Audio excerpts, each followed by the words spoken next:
little chat, shall we? I made a video, a stitch, in response to someone saying that there's a male loneliness epidemic happening right now. My suggestion was to smile more, because I hear that that's helpful. And was that a cheap shot? It was. I'll own that. Could I have been the bigger person in that moment? Yes, absolutely. But if God wanted me to be the bigger person, she would have made me taller. And I'm 60 inches. No more, no less. And yes, I say inches because that is my preferred unit of measurement. But let me expand a little bit more for all of those men that are super angry in my comments, which is this. A society that is created and run by men is not beneficial to you. It's not beneficial to me or to anyone. And here's why. As a mother raising boys, I quickly realized that from a very, very young age, the narrative that we push as a society is for boys to be men, to grow up and be men. I don't know if her smile more thing was triggering to the guys on her last video, but that shit didn't bother me. Maybe I'm missing something. Who knows? Anyway, on to the more interesting stuff. Towards the end, she started talking about how when she finally had boys, she started to realize the message that's consistently pushed towards men. But honestly, I can't really see how that's going to change anytime soon. But let's carry on and see what she's got to say.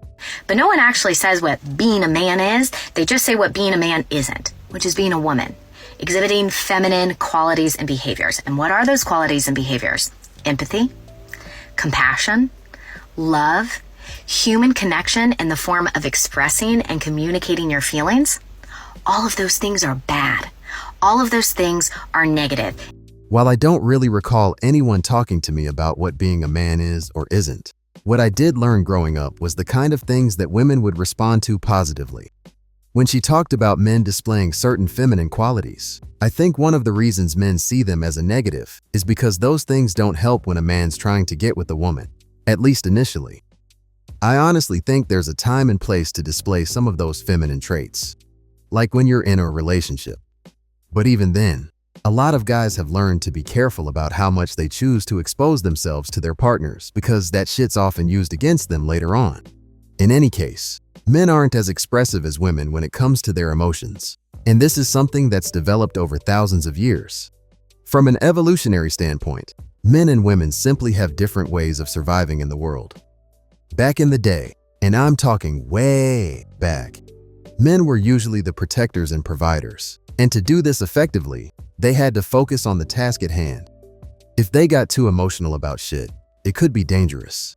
And even though our days of living out in the wild and fighting against nature are behind us, it's all still a part of our biology and psychology. These things don't just up and vanish overnight.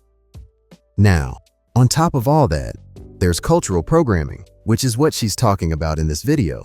But it's important to know that all this didn't come about just because men wanted to be that way. Men are the way they are because of survival reasons. Any emotion that is outside of happiness, anger, or horniness, you're gay. You're a pussy. The worst you can be. So then these boys grow up and become men, and they look around and realize, wow, I don't actually have a meaningful connection with anyone because I never knew how. The funny thing is, it's not just men who are shaming other men for displaying these types of emotions. Women do that shit too. Women always want to talk about how they want men to be open and emotional. But if a guy truly does act that way, more often than not, women don't respond to it in a positive way. If being open and emotional isn't going to lead to guys getting any action, why would they entertain it? As I said earlier, of course, when a guy's in a long-term relationship, he's going to have to be exposed or vulnerable to some degree. But if you think you can cry on your wife's shoulders every week or month, you've got another thing coming. Personally, I think guys need to develop relationships with the other men in their lives so they don't solely have to rely on their partners when they need to vent about some shit. Do you see the correlation here? Which is probably why the majority of mass shooters are men, or why the rates are through the roof for men, and why men in general grow up to not respect women. They're sexually attracted to women, but they don't actually respect women. Since men are naturally more violent than women, it makes sense that the majority of violent crimes would be committed by men. And this would be the case regardless of whether there's a male loneliness epidemic or not. Saying that a man's emotional suppression is why they're out here raping women and doing mass shootings is wild. And this is definitely something that needs to be spoken about with more nuance. There are a lot of reasons why these sorts of crimes occur. And while emotional suppression is one piece of the puzzle, you also have to consider things like childhood trauma, mental health issues, drug use, poverty, and even their exposure to violence. Don't get me wrong, I don't specialize in this stuff, but I don't think you can just reduce the reason behind these crimes to something so simple. These conversations always spiral into men not respecting women, because while I'm sure this is the case in some instances, I don't think men are just out here disrespecting women like that. But if you want to play that game, guys could talk about the times where they get used by women for their resources, or even free meals on those free dinner dates they seem to love so much. Men could easily say that women don't respect men either, because a lot of the time they see them as a means to an end, a way to get what they want without actually having to put in any real effort.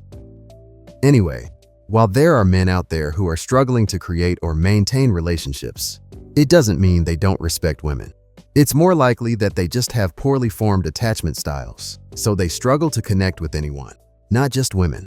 Why? Because they were raised with this idea that being a woman, exhibiting any sort of feminine qualities was the absolute worst negative thing that you could be. Very interesting. So I think personally that the narrative needs to change.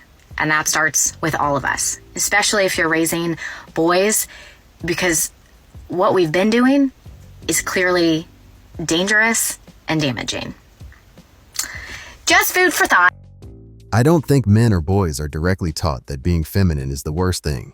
But when young men or boys see the bad boy getting the girl they always wanted by not displaying these feminine traits, it's going to play a role when it comes to the emotions they choose to display or not display later on.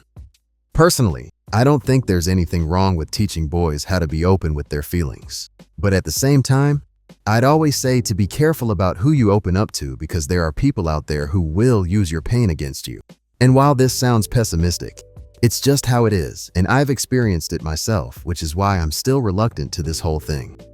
Rather than open up to my wife about shit, I'd rather talk to a male friend. And if it's an issue that persists, then I'd consider opening up about it. Anyway, guys, let me know what you think in the comments.